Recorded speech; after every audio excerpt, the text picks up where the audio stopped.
الدرس الثالث با آیات 65 تا 69۔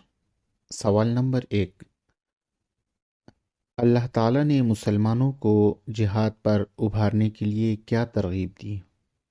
جواب: اللہ تعالیٰ نے مسلمانوں کو جہاد پر ابھارنے کے لیے یہ ترغیبات دی ہیں۔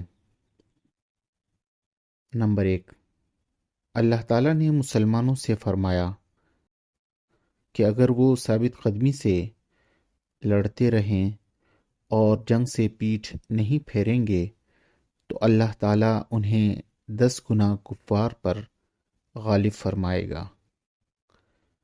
چنانچہ ارشاد ہے، اگر تم میں سے 20 ثابت قدم ہوئے تو 200 کافروں پر غالب آ جائیں گے، اور اگر تمہارے 100 آدمی ہوں گے تو وہ کافروں کے 1000 پر غالب آ جائیں گے۔ نمبر 2، جو لوگ اللہ کی راہ میں لڑتے ہوئے جام شہادت نوش کر جائیں، اللہ تعالیٰ نے انہیں مردہ کہنے سے منع فرمایا ہے۔ نمبر 3، جو اللہ کی راہ میں لڑے گا اللہ اس کی مدد کرے گا اور اس کو ثابت قدم رکھے گا۔ نمبر 4، جو لوگ اللہ کی راہ میں اپنے مال اور جان سے لڑتے ہیں اللہ تعالیٰ نے انہیں الصادقون یعنی سچے لوگ قرار دیا ہے۔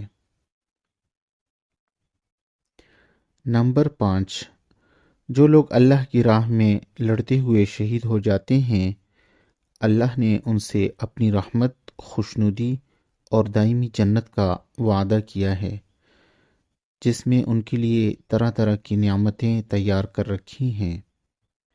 نمبر 6، جو لوگ اللہ کی راہ میں لڑتے ہیں اللہ تعالیٰ نے انہیں فائزون یعنی کامیاب لوگ قرار دیا ہے۔ نمبر 7، جو لوگ جہاد میں گئے ہوں ان کا مرتبہ لڑائی سے جی چرا کر گھر بیٹھے رہنے والوں سے بہت زیادہ ہے۔